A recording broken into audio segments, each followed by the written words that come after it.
Vamos então pensar nessas 5 solas que a gente tem. A primeira é sola escritura. O que significa? É óbvio que está tudo em latim, mas todo mundo sabe, né?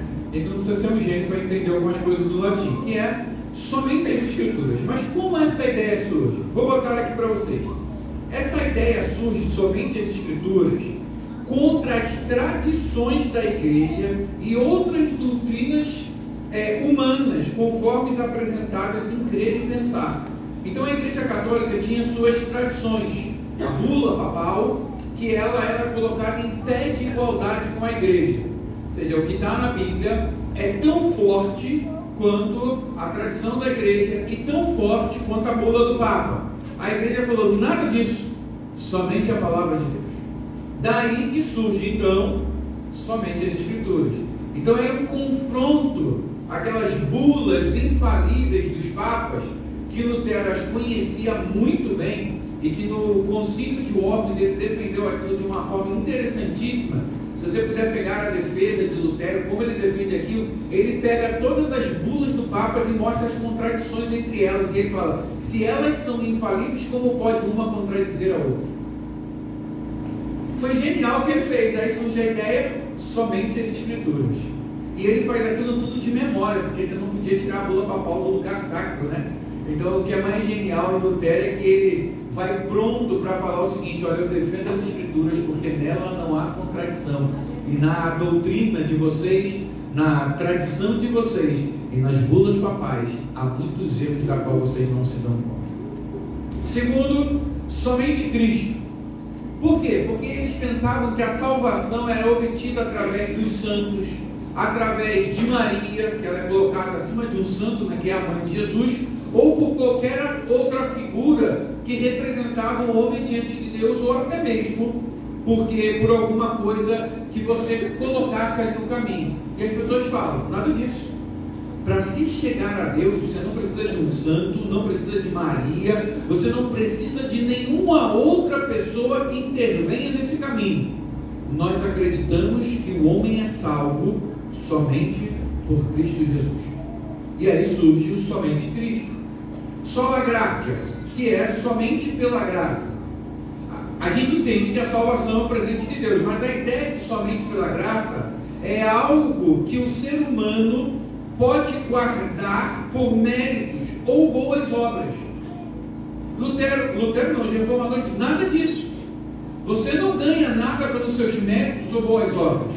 Tudo que você faz diante de Deus é um problema. Até as boas obras que você faz, ela é manchada pelo pecado do seu coração.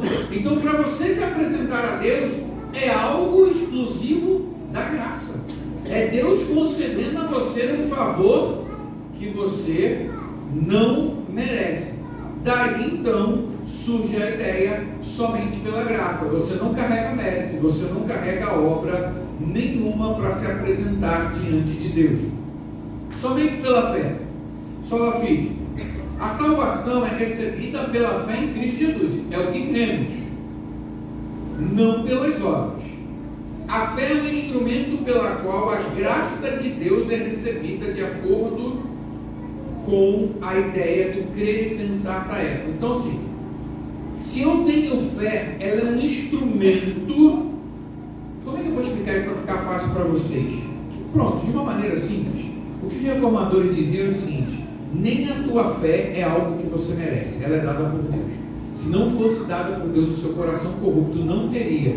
Por isso, você não pode confiar num mérito para ter a fé. A fé é algo exclusivo da fé. Não é mérito teu. Então, somente pela fé, a ideia é o seguinte: olha, você precisa crer que você tem fé pela fé. É mais ou menos isso para ficar fácil para a gente entender. Porque senão eu teria que entrar no crer e pensar da ideia da época, que vai trazer a ideia de que a salvação ela é recebida por um acordo que eu faço com Deus. Ó Senhor, eu entendi a tua mensagem, agora eu deposito a minha fé em você e por isso você me salva. Chegou a noite e falou, nada disso. Não é você depositar a fé em Deus que te salva, é Deus te salvar que você recebe fé para crer nele. Então você não tem mérito nenhum, é algo exclusivo da graça de Deus. Então a fé também é algo que você não merece. E por fim, somente Deus dá glória. Por que Ele traz essa ideia também para a gente? Porque às vezes as pessoas pensavam que a gente poderia dar glória a qualquer outra pessoa, ou às suas obras, ou à sua fé, ou a alguém que te levou a Cristo, ou a um santo, ou a própria Virgem Maria, como se é chamada. Então eles achavam que nesse trajeto, e tem alguns crentes que pensam assim, no dia do batismo, por que você acredita que foi salvo? Aí o crente diz, porque Cristo e as minhas obras me salvou. Eu ouvi, ao vivo e a cores de uma igreja. Ao vivo e a cores. Aí o pastor, para amenizar, não, irmão, eles confundiram, é só por Cristo, porque tem que batizar, né? Porque se o cara está pensando que é pelas obras, tem que cancelar o batismo dele. É óbvio. Você percebe? Então, somente a Deus, ela exclui a possibilidade de eu, você, ou qualquer outro ser ou objeto receber a glória que é devida somente a Deus na salvação. Eu gosto como os reformadores explicavam isso. A salvação é uma porta que está escrito do lado de fora. Você é ímpio, está escrito assim, ó. Vinde a mim todos que estáis cansados e sobrecarregados, eu vos aliviarei. Você entra pela porta falando, eu cheguei. Aí você olha para trás e está escrito, ninguém pode vir a mim se o Pai não trouxer. O convite do Evangelho, ele é um convite feito, mas que a graça de Deus precisa te atrair para dentro da porta. Então, para quem está entrando, a gente fala, corra para Cristo. Depois que você entra, a gente fala, você não correu sozinho.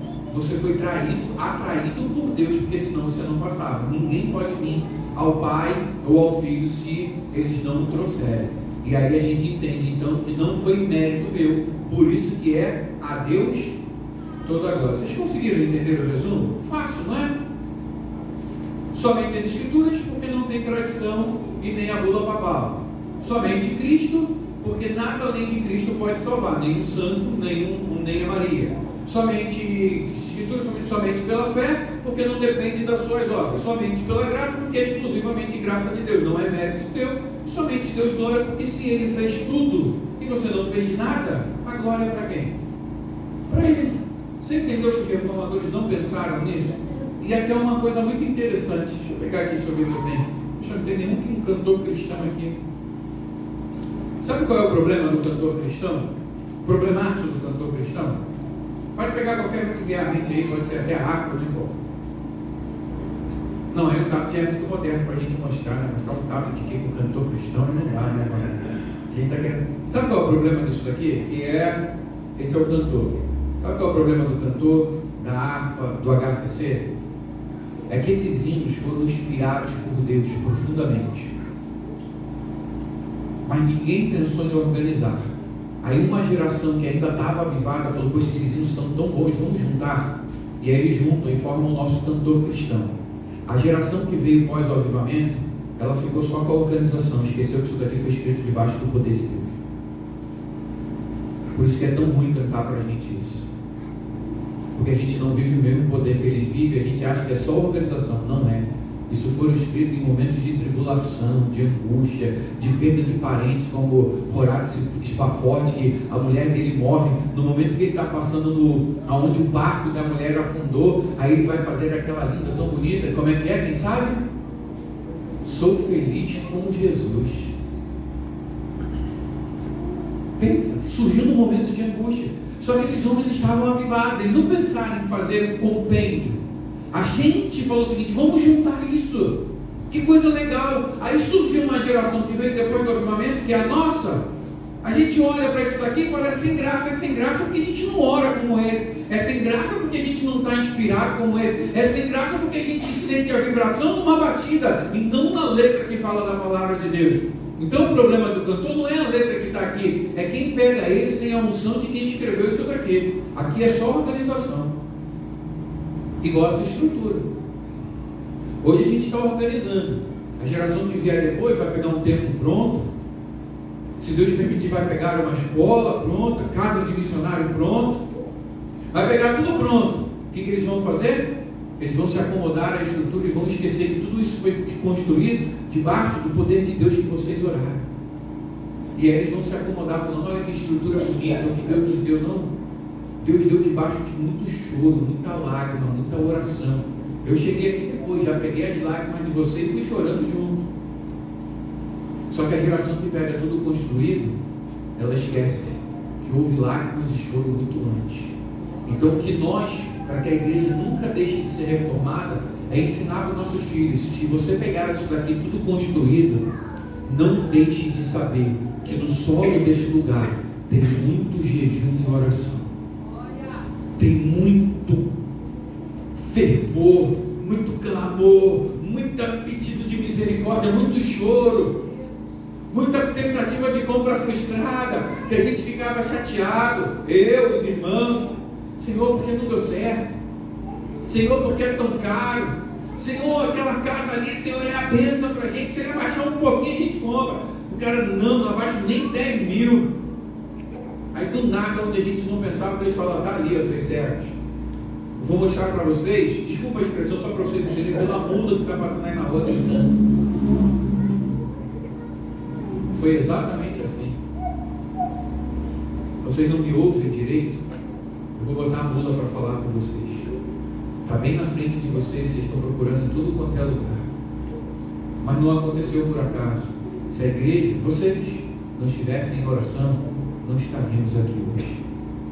Então isso daqui já é fruto de oração. Vocês, adolescentes, jovens, crianças, nunca se esqueçam. Essa estrutura só existe porque muita gente orou antes de mim, orou antes de muitos de vocês. E nós chegamos aqui e oramos juntos. E você que está chegando agora, não pare de orar, porque ainda há muita coisa a fazer. A obra de Deus não para nunca, ela precisa ser construída. Você percebeu a diferença? Lutero entendia isso. Os reformadores entendiam isso. Tanto é que existe um lema: uma igreja reformada. Quem sabe o lema? Sempre alguém começou a falar? Uma igreja reformada sempre reformando. Ela não parou lá. Ela vai continuando essa reforma. Ou seja, a gente junta os hinos, junta estrutura, constrói coisas diferentes. Ou você vai se adaptando à sua época, mas a palavra é sempre a mesma. Então que Deus possa nos abençoar. Nós ainda estaremos louvando ao Senhor. Depois a gente então